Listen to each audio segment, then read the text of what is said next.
Hi, we are going to be talking about behaviors today. This segment is all about what our behaviors are all about, our human emotion.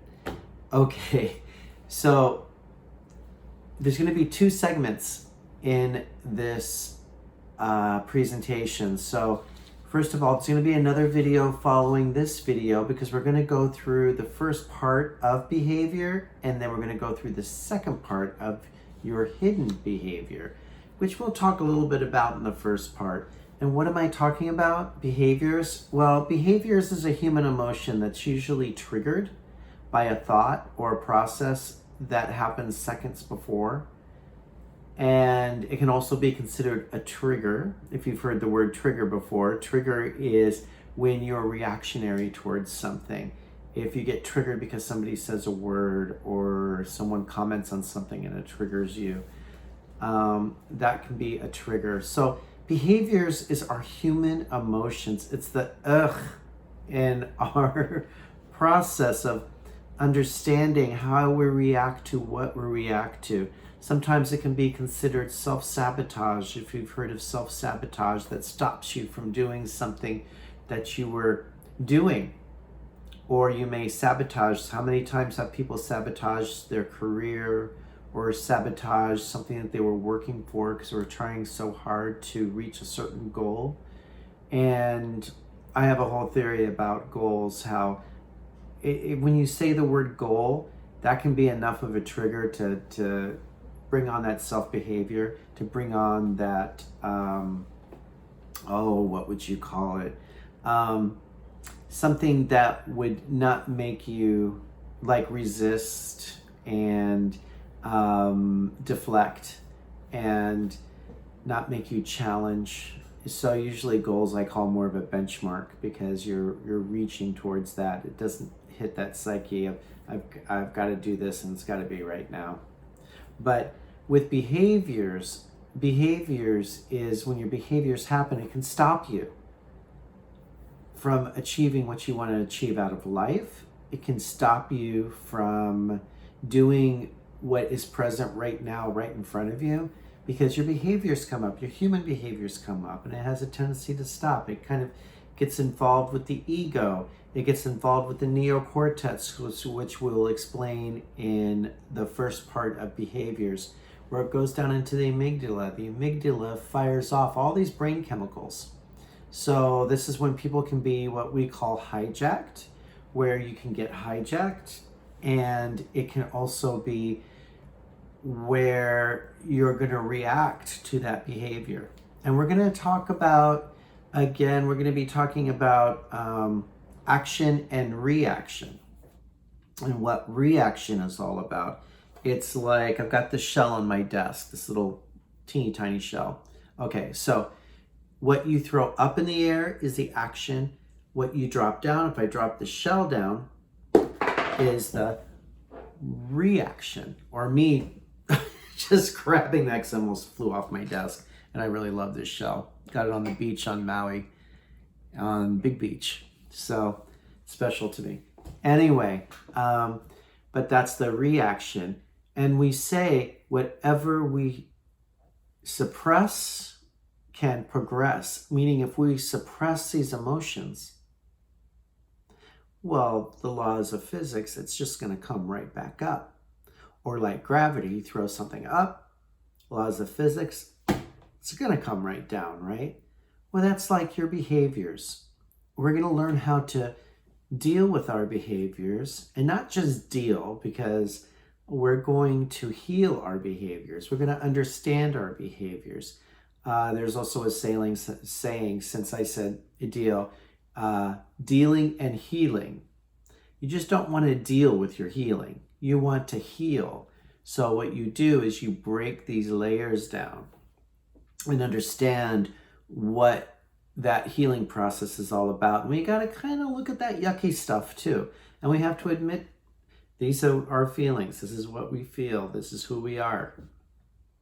And do we ever get rid of them? No, we don't.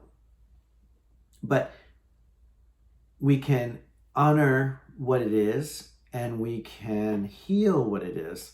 And if you notice, I said honor instead of deal, because we could deal with what it is. And when you go through this chapter, you'll see that that's okay. I could deal with that. Well, you don't want to deal. You want to heal. So you want to heal from the experience. And that's what we're going to be talking about today. Okay, so let's begin. All right. I feel like I kind of like gave you a spoiler because I pretty much told you what we're going to be talking about, right? But I've got my notes right down here. So if I keep on looking down, it's only because it's what I want to read to you. And by the way, I would really like it if you have a pen and paper or your journal with you, and you can write things down and write questions down. And also, I will be asking you questions throughout this video.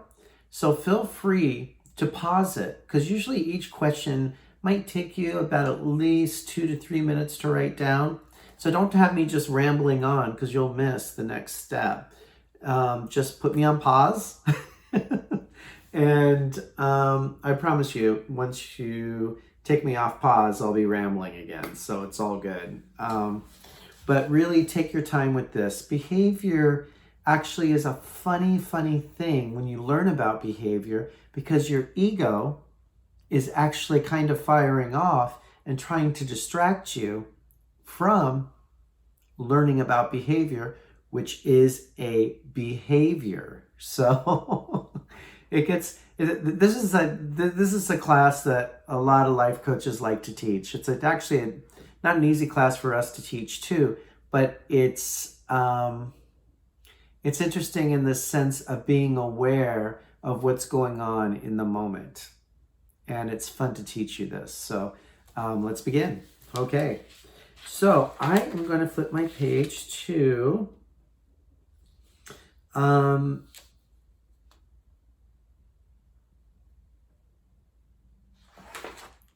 so the first thing I'm going to say is everything is on an unconscious level.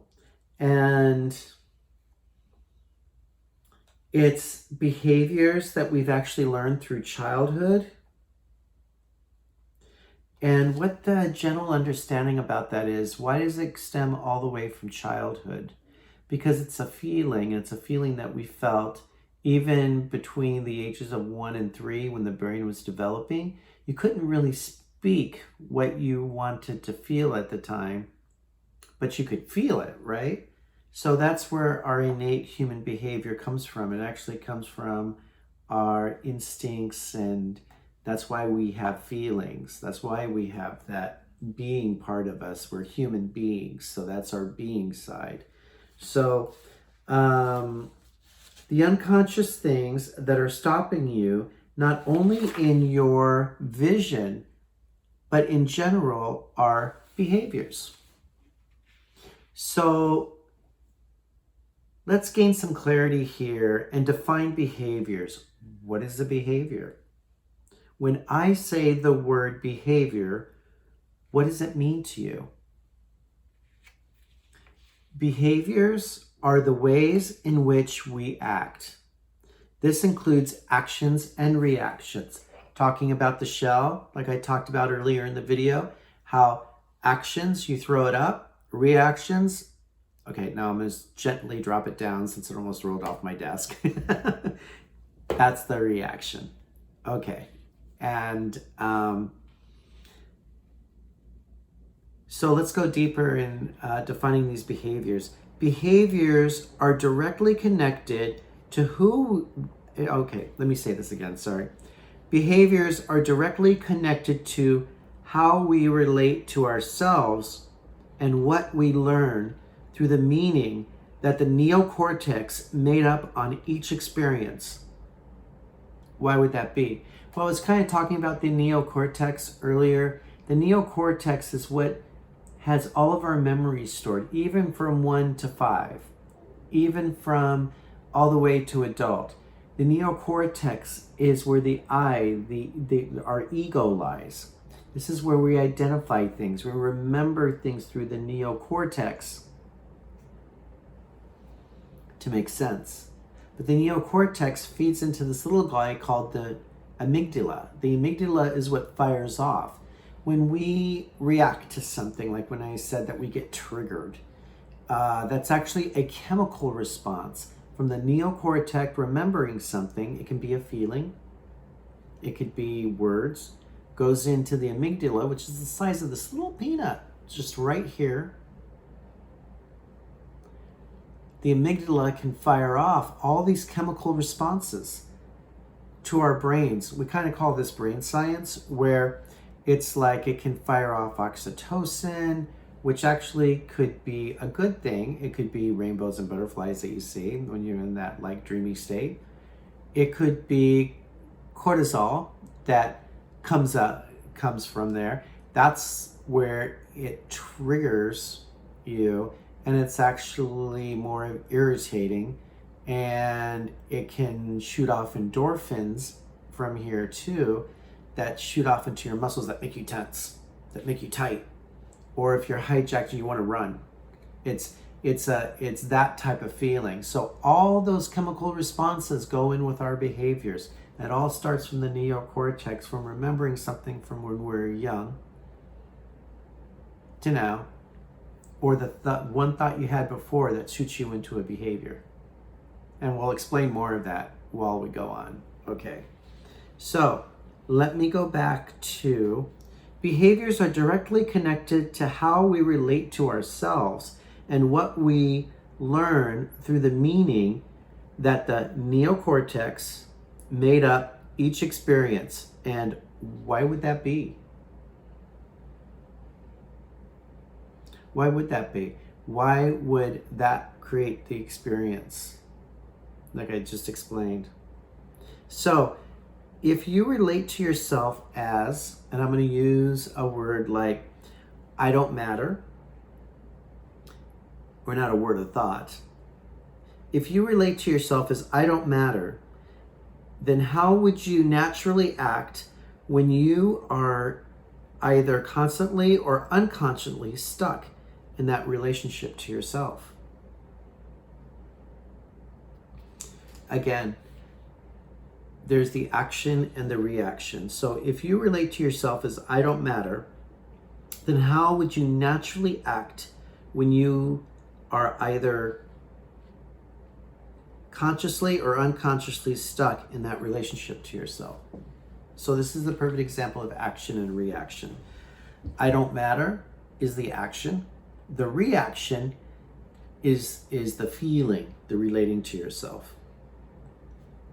And if you feel I don't matter, of course something's going to come up, right? An icky feeling or a sad feeling, that's controlled by the neocortex. There have been times where right before a lecture, I'll have a weird feeling, or a feeling of I'm not good enough, or I don't matter, and here I am going to be talking to an audience, or I'll be talking to a small group, or even starting a class.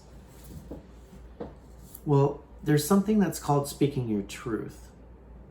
And when you're in this behavior state, sometimes I'll come up on stage and I'll still feel that way. I'll start off in the class and I'll say to the audience or to the one person or whoever, I feel a little uneasy right now.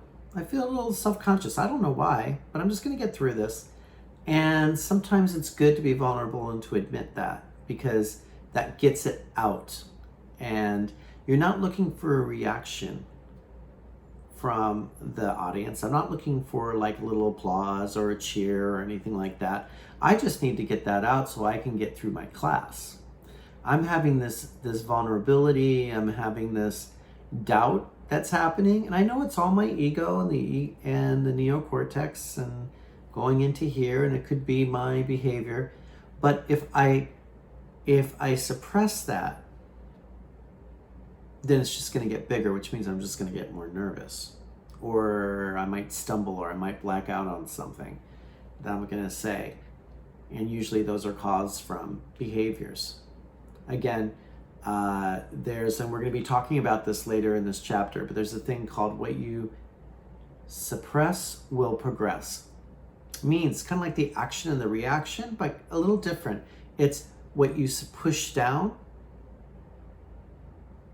naturally will go back up and push until you get that out. It's like the action and the reaction. If I throw the shell up in the air, gravity has to take it back down. That's just the laws of physics, science, whatever you want to call it. With the same thing, when you push something down, that's a behavior and a feeling, it doesn't go away. It'll just rise right up and create some type of circumstance for you to confront it. My circumstance is being in front of a room, right before teaching, right before doing something. Some people call that butterflies, right, in the stomach. Okay, so let's get back to this. And let's see. So now what we're going to do is we're going to identify your behavior. Okay.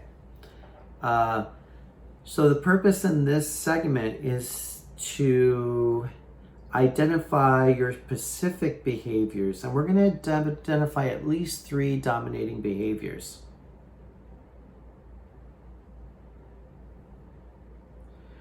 Okay, so now we're going to do an exercise of identifying all the behaviors that stop you or keep you stuck in the cycle, in this particular cycle. The way you relate to yourself, okay? And once again, I apologize for reading down below with my notes here, but I really want to follow this, and this is usually how I do it. Okay, so there is a sheet that's attached to this video, or I've previously sent it to you, depending upon how you're watching this. And the worksheet that I sent, or you need to tap into, is this one. And it has a lot of words on it, because guess what all these words are? Behaviors. So we're going to be circling every single behavior that you think you may have and identify with. Okay, I should say that like this. You're going to circle each behavior, and it's going to be what you identify with. It's kind of like those games where you shout out the first thing that comes up for you when you hear something. Well, this is where you're going to be circling something. Or you could also write it down in your journal or on your notes too. And it's an exercise that actually the ego is going to be fighting with you, because the ego attaches its identity and itself on your behaviors.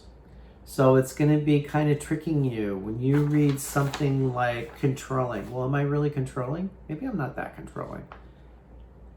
But if it comes up for you controlling, then circle that right away or write it down right away.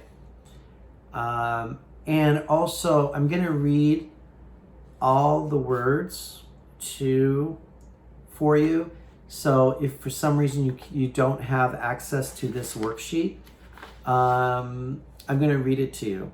So take your time with this. And also, the ones that do have the worksheet, if you just want to put me on pause so that you can work through this, it should take you about 3 minutes to do, and then just take me off pause and I'll just keep on talking, right? So I want you to be able to take your time through part 1 of this video, because it's very important that we recognize who we are.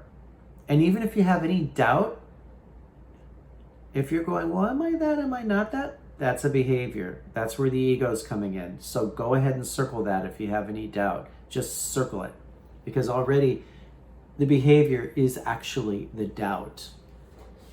The behavior is actually the worry and the relating to self. How do I relate to myself, right? Okay, so for those of you that don't have it, I am going to read it off right now. Okay, so here we go for the first part of the exercise. So remember, these are going to be the ones that you relate to, that pop out to you. And I'll say these words kind of slow like. Okay, so first one is unacceptable. Second one, uncommunicative.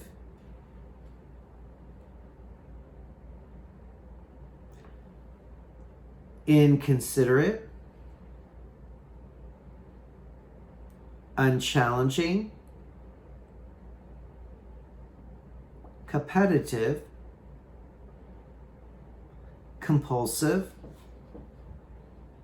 Condescending. Malicious. Envious. Rigorous. Critical. Perfectionist. Defensive. Martyr. Unfocused. Victim. Gregarious. Questioning. Quiet. Careless. Reluctant. Lonely. Procrastination. Okay, I'm going to go to the second column. Confronted. Impatient. Passive. Jokester. Judgmental. Sarcastic. Insecure. Lazy. Dishonest. Moody. Malicious. Mean. Needy. Pragmatic. Stubborn. Indifferent. Negative. Protective. Unhappy. Disrespectful. Confused. Depressed. Stressed. Materialistic. Responsible. Risk taker. Safe. Self-reliant. Opinionated. Self-serving. Simple. Stable. Strong. Unworthy. Manipulative. Avoidance. Annoyed. Disconnected.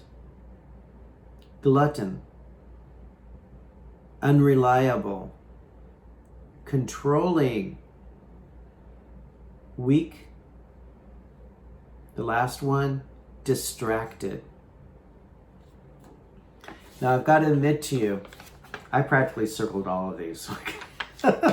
So if you're, again, battling with your ego, don't battle with your ego. Just if those words pop out at you, just look at them. So now what I invite you to do is actually, we're going to look at our top 3 behaviors out of this entire list. Let's look at our top 3 behaviors. Okay,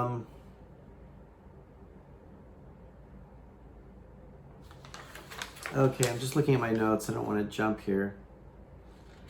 Okay, so what I want you to do is look at your list. Look at the circles, what you've written down. What 3 pop out at you right now? And be honest with yourself. Be honest with yourself. And again, you can put me on pause and you can really look at this. Okay. So for top 3 behaviors and what you've circled, okay, out of those behaviors you've circled, which do you feel are the top 3? We're looking for the ones you know you are doing, yet you cannot stop yourself. It is really important that you find these top 3 so you really be honest with yourself. So like I was saying before, And these are things you just can't stop yourself, like, oh, I did it again. Oh, I know I'm doing this, but I'm going to spit it out anyway. Or you get angry, or you're avoiding something, and it's a behavior. And also, for a lot of people, they'll get stuck and not just pick 3. They may pick 4 or 5 that's battling at them. So if you get stuck around trying to pick 4 or 5, I will help you, but I want you to see if you can identify them for yourself, meaning that I will help you with this. And you can always, if you're still kind of battling it after this video, you can email me, and the email should be below this video, and I'll walk it through with you. But they should be popping out because they're almost annoying. They almost tap you on the shoulder, right? You can almost feel them. So, and then write down what those 3 behaviors are. Now, I do have another worksheet on that, which is this worksheet. And if you don't have the worksheet, all it is most dominating behaviors, 1, 2, 3, you just write them down. But then you also, what's the feeling behind it? What were you thinking 2 seconds before that behavior would happen? Because I'm sure we can all go back and remember, oh, I remember this situation. Oh, I remember this situation of this behavior. So what is that behavior? And just write it down. It's important. It's a way of acknowledging what you're thinking that can create that, what we call triggers. And I think I mentioned something about triggers down here. So let's go on. So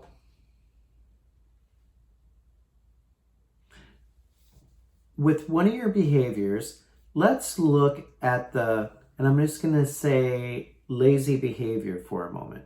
The word lazy. Why do you feel you are lazy? What causes you to become lazy? What happens before and after you feel lazy? Now, we can also say, let's look at controlling. Why do you feel you are controlling? What causes you to become controlling? What happens before, after you feel you are controlling? Like what's happening beforehand? We can also say annoyed. Let's look at the lazy behavior for a moment. Oh, no, I'm sorry. Let's look at the annoyed behavior for a moment. Why do you feel you are annoyed? What causes you to become annoyed? What happens before and after you feel you are annoyed? So what's happening right beforehand, and how do you feel afterwards too? So those are pretty strong behaviors.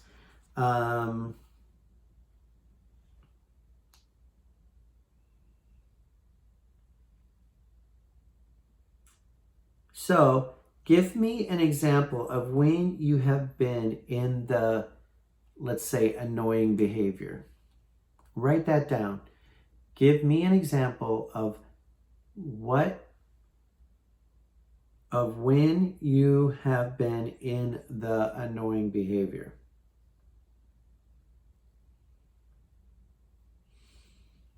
Okay, and I invite you to do that with all 3 of your top 3. Like, give me an example of when you're in a controlling behavior.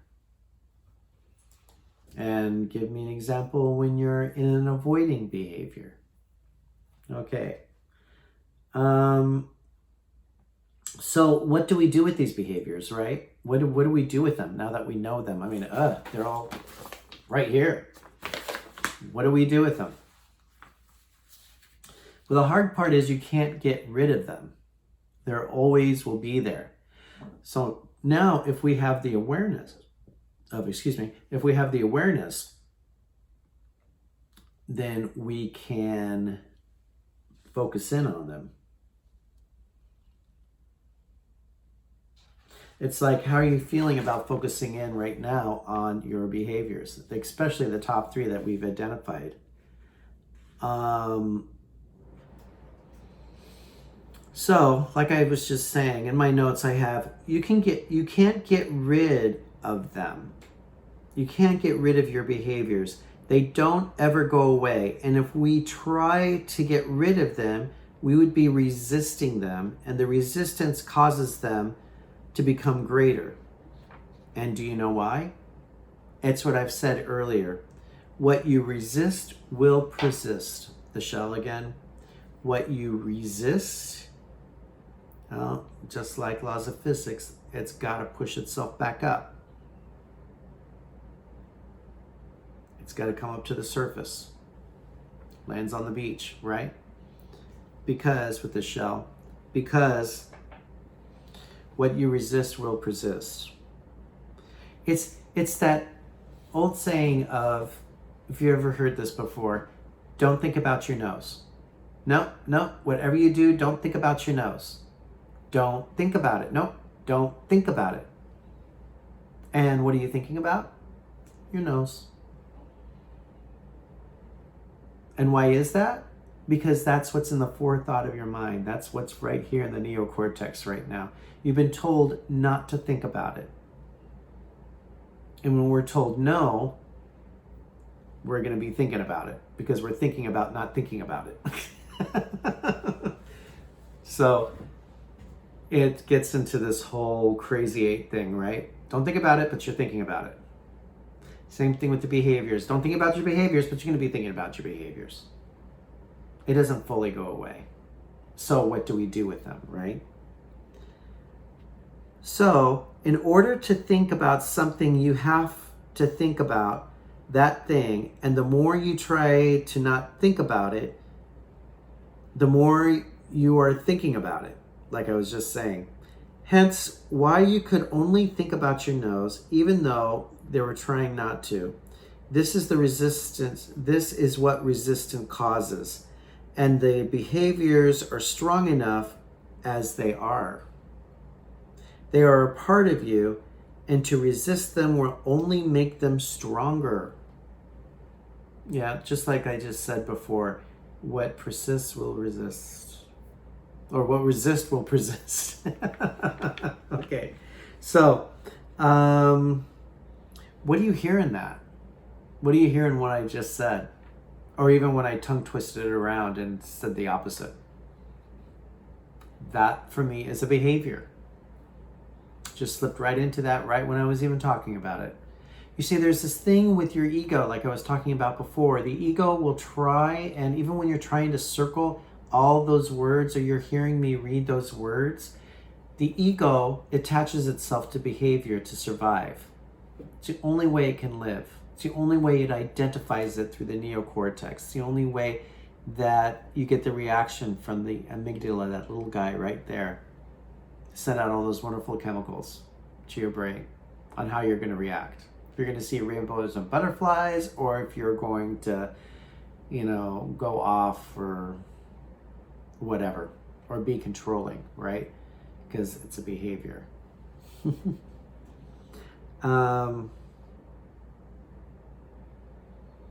So what do we do with these behaviors, right? What do we do with them? Embracing is the key of freeing themselves, or freeing you from the behavior. So we need to create freedom. We need to free ourselves from this, right? But we always know it's going to be there. And since getting rid of them won't work, what will? How about freeing you from them? Like totally freeing you from them. You see, you can have the behaviors and be free from them so that they no longer distract and run you. Freedom is the key, and this is the intention here. How does this freedom happen?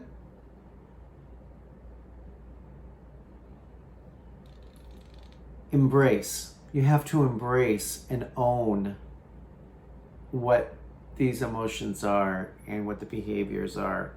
So what is embracing? What do you hear when I say embrace? What does this cause and create when you embrace? Embracing equals loving yourself.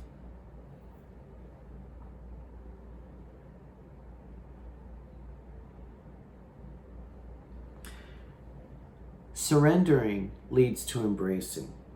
You can't embrace until you have surrendered. And what do I mean here? Letting go. It's okay. It's okay that we're having these feelings. It's our human emotion. It's our ego. This is a natural occurrence. So if you embrace it, you also have to surrender. Surrender to me is, I'm going to age myself. I don't know if many people remember this, but Ice-T used to have a commercial where, sorry, something goofy was going on with my recording. Okay. Where the actor in the commercial, in their marketing, would always fall back into a swimming pool, into water, and that was the total thing of surrendering. Of course, they're holding an iced tea. But we could be holding our emotions. We could be holding our behavior right here. And you embrace it, go, okay, I see it. Now I'm going to acknowledge it, and I'm just going to surrender and fall back into it. That's what I call the iced tea plunge. So embracing is actually more powerful than battling to see who wins. Why would that be? There's no resistance, it just is. Meaning once you go into no resistance and go into this surrendering, then it just is. It just is. That's just what it is. Okay, I had this feeling, it's coming up, I'm going to speak my truth. I don't care, you don't have to hug me, you don't have to emotionally support me. I'm just telling you what I'm feeling. Or if this behavior is coming up, because they come up every other second. They come up when we see an ad. They come up when we're watching TV. So we can be by ourselves and have a behavior, right? We could read something and go into a behavior. So it's just to acknowledge that that's just what we're in and how we can control that. Not control, I don't want to say control, because that's a behavior. I just want to say that how we don't resist it and how we can let that go and go, okay, I acknowledge that. Okay, I'm surrendering. Okay, fine. I just plunged into the water, right? I just accepted that. Now I can let it go. Just let it go into the ethers. Just let it go. Okay, so like I said before, surrendering leads into embracing. You can't embrace until you've surrendered. Embracing is actually more powerful than battling to see who wins. Why would that be?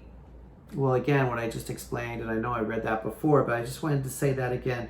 There is no resistance, it just is, and freedom is the key. That's the key. That's the thing. Let's see. So what I would like you to do is, I'd like to give a little homework. So what I'm going to do is give you a little homework on embracing and just write that in your journal. Take a journal and write about embracing, and then write, what is it for you? Where have you experienced it before in your life? So where have you experienced the embracing?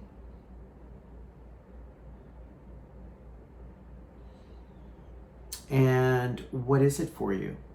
So what is it for you, the embrace, to embrace all that, and where have you experienced it in your life so far?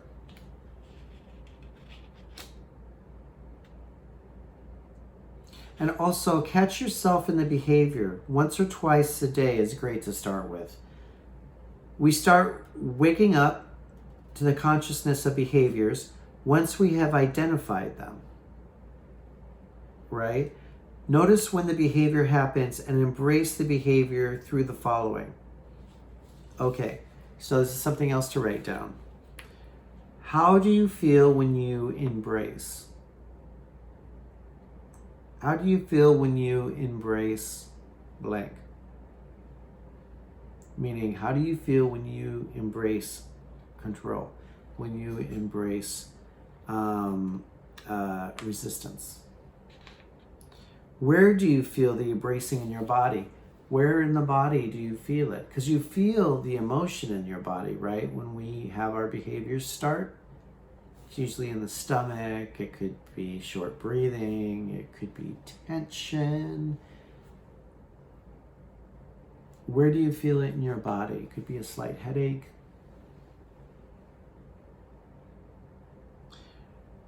What would embracing or surrendering look like in that moment? So what would embracing or surrendering look like in that moment? Journal that down. What would it look like? Another question. What is it that has you embrace that moment based on your experience of it? So once again, what is it that has you embrace in that moment based on your experience of it? And lastly, how do you embrace the behavior and where do you notice the feeling? Once again, how do you embrace the behavior and where do you notice the feeling? So this is kind of like bringing it both together, right? And how are you noticing the feeling right now? And you can write that down. And once again, you can rewind this a little bit and you can hear my questions again. So once again, I'll say it real quick. How do you feel when you embrace whatever behavior you're writing down? How do you feel embracing in the body? How do you feel it in the body? What would embracing and surrendering look like in the moment? What is it that has you embrace in that moment based on your experience of it? And how do you embrace the behavior and where do you notice the feeling? And I really want you to be able to hear that. What are you getting right now? Or when you go through this exercise later, what are you getting? And behaviors change all the time. Even your 3 dominating behaviors might switch a little bit. It might not be as, once you're aware of them, maybe there's others that will come up that will feel a little stronger. So really, really kind of feel it, embrace it. When you're journaling, I even recommend carrying your journal with you during the day because your behaviors happen all the time. You may want to jot something down, right? Or you could put it on your phone in your notes whenever it happens. Sometimes I carry sticky tabs and I just write one thing and I plaster it and I write another one, plaster it, and then I look at it again. All right.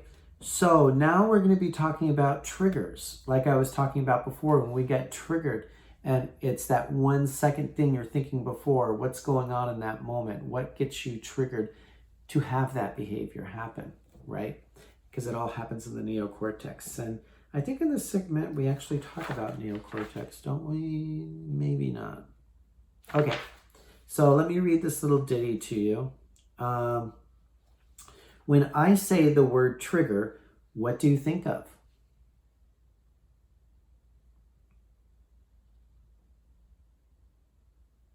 So every behavior will have a trigger. There is something that is causing you to go into the behavior. This is a trigger, like I was saying before. Identifying the trigger is a major part in freeing you from the dominating behaviors. Because if you aren't triggered, then you won't need to do the behavior. So if there's no trigger, there's no behavior. There's no behavior, there's no ego writing you and having all those little memes talk in your head, right?